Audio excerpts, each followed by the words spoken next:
أهلا بيكم معايا، أنا سلوى وده بودكاست نقطة ومن أول السطر.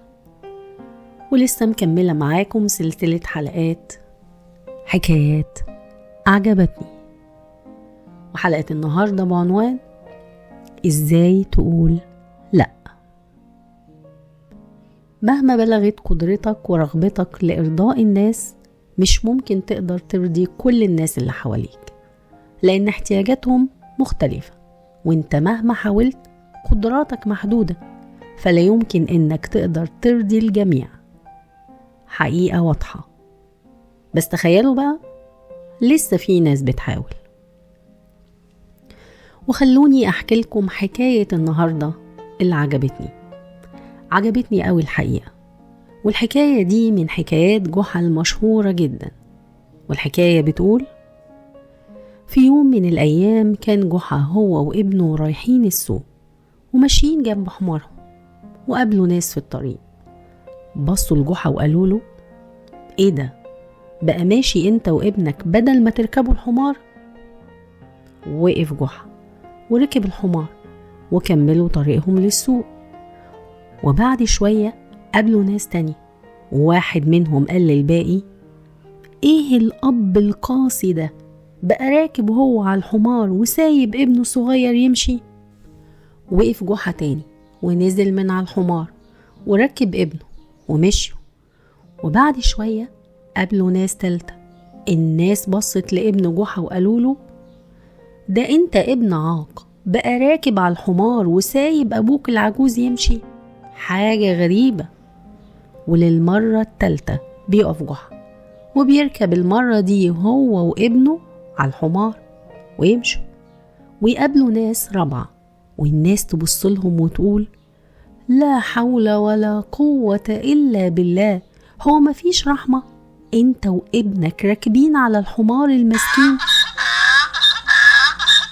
واضح كده ان الحمار فاهم كلامهم. ويقف جحا للمرة الرابعة وينزل من على الحمار وينزل ابنه ويشيلوا الحمار ويمشوا. والناس تشوفهم وتضحك وتقول: لا، ده جحا اتجنن خالص، بقى شايل الحمار هو وابنه بدل ما يركبوه. وهنا بيقف جحا وينزل الحمار ويقرب من ابنه ويقول له: النهاردة انت اتعلمت درس لا يمكن تنساه ابدا يا ابني، ارضاء الناس غاية لا تدرك. وبكده بتنتهي حكاية جحا وابنه والحمار. حكاية قديمة قوي، سمعناها زمان كتير، بس لسه كتير مننا مش قادرين نفهم الحكمة منها للأسف. والحقيقة إن الرغبة في إنك ترضي الناس اللي حواليك بتبدأ من حبك ورغبتك في إرضاء الدايرة القريبة منك قوي، أهلك، أصحابك، لغاية ما الدايرة دي توسع شوية بشوية وتلاقي نفسك مسجون في سجن. نعم، أيوة، حاضر. وأكيد هدفك نبيل، ورغبتك في إرضاء وإسعاد اللي حواليك شعور راقي جدا، مفيش شك. بس مع الوقت بتلاقي نفسك بتقدم تنازلات انت مش قادر ولا راضي عنها. وفي كل مرة بتحاول ترضي اللي حواليك، في كل مرة بتقول فيها وانت مش قادر وانت جاي على نفسك، بتخسر جزء من كيانك، بتخسر ملامحك، تكوينك، مفرداتك اللي في الآخر هي انت. وإحساسك بالظلم وعدم التقدير من كل اللي بتحاول ترضيهم طول الوقت بيملاك بالغضب، وشوية شوية لا هتقدر ترضي اللي حواليك ولا حتى هترضي نفسك. وفجأة مش هتعرف انت مين.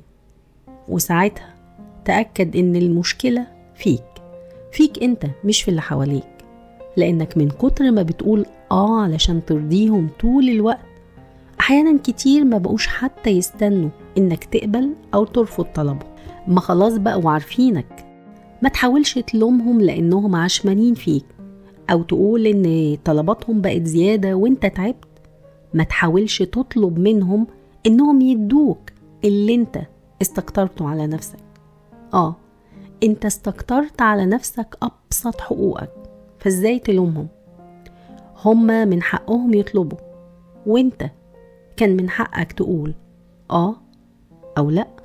وهنا بقى لازم تقف وتسأل نفسك، ازاي تقول لأ من غير ما تحس بالذنب، من غير ما تلوم نفسك طول الوقت وتندم؟ أولا لازم تكون واضح، لازم تعرف قدراتك وتبطل تقارن نفسك بأي حد أو تسمح لأي حد يقارنك بأي حد، وتحط لنفسك حدود ما تسمحش لأي حد يعديها مهما كان درجة حبك ليه أو قربه منك. ثانيا لازم تقول لأ بدون لف ودوران، بدون مماطلة، بدون ما تقدم أعذار علشان ما تزعلش اللي بتقوله لأ. ده حقك، مادام مش قادر قول لأ بثقة. رفضك إنك تلبي طلب لشخص معين مش معناه أبدا رفضك للشخص نفسه. في كل مرة بيطلب منك إنك تقدم خدمة أو مساعدة أيا كانت، خد وقتك واسأل نفسك بمنتهى الصراحة والوضوح، أنا هقدر أعمل كده وهبقى راضي وسعيد ولا لأ؟ يا ترى وقتي وقدرتي وقيمة الشخص ده عندي يسمح لي بكده ولا لأ؟ بلاش تتسرع، وبلاش تستسلم للاستغلال العاطفي من اللي حواليك.